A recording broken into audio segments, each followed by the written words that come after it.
جيم 11. وأهلا بكل المستمعين والمستمعات. أهلا بدكتور سعيد متولي، استشاري التغذية العلاجية. أهلا بيك يا فندم.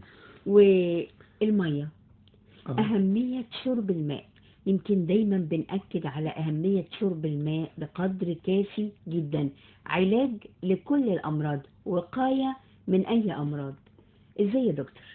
الماء صحة، الماء أساس حياة، الماء موجود في كل حاجة في الدنيا.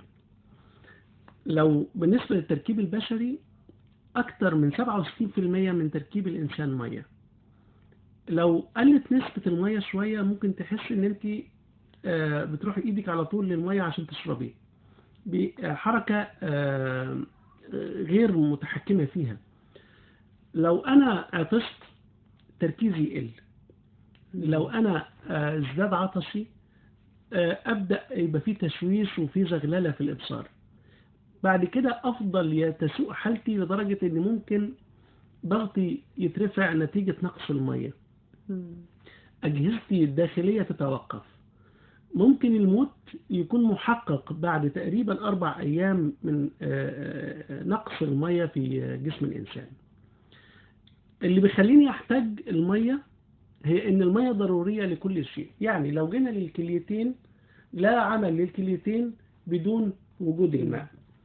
عشان أتخلص من الفضلات ومن الأملاح ومن الكم الكبير ناتج ميتابوليزم الهضم، ده بيقع على الكليتين. عشان الكليتين مهمين جدا، في غدتين كظريتين فوق الكليتين بيرفعوا الضغط عند احتياج الكليتين لدم أكتر أو لمية أكتر. هو الحقيقة فعلا يعني المستمعين بيشربوا مية، لكن احنا عايزين يشربوا أكتر. إن في نسبة معينة لازم نشربها كل يوم للوقاية من أي مرض قد يصيب الإنسان. اللي بيتحكم في نسبة المية اللي هتدخل جسمك هي كمية المية اللي بتخرج من جسمك.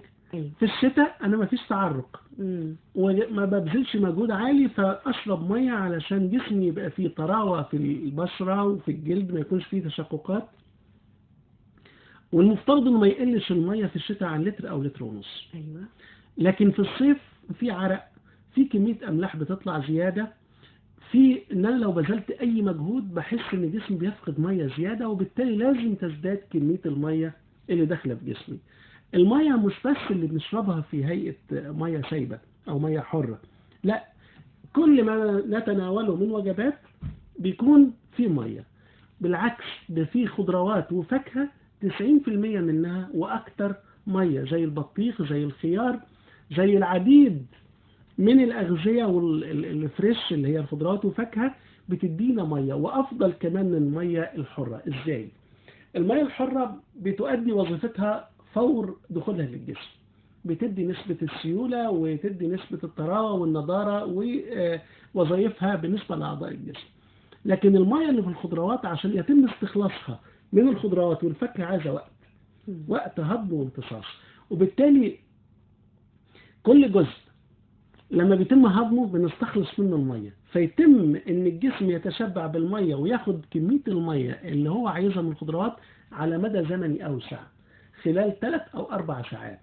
دكتور سعيد، الحقيقة في موضة جديدة طلعت اسمها المية الديتوكس، إن المية أضيف عليها شرائح من الفواكه والليمون والنعناع، وبنقول إن المية دي مهمة جدا للجسم وبتعمل على إكساب البشرة نضارة. هل ده كلام صحيح؟ الكلام الصحيح اللي هو ما يسببش ضرر للإنسان. يعني لو أنا هضيف شرائح فعلا زي ما بيحصل أحيانا، شرائح ليمون تنقع في المية واشرب المية تاني يوم، مفيدة خاصة في حالات رجيم وفي حالات تانية كتير. لو أنا هضيف شرائح فاكهة للمية وتكون مرغوبة ليا وشرائح فاكهة طبيعية وأنا هحب أشربها، لا خلاف على ده. لكن ما تضيفش أسانسات، ما تضيفش أملاح، ما تضيفش ألوان. أنا دايما الطبيعة هي الصحة، الطبيعة هي الصحة. لكن أنا النهاردة لما أجي الحاجة اللي هنبه ليها إن النهاردة بيعملوا فلترة أو فلاتر كتير كلنا بنستخدمها في بيوتنا عشان المية.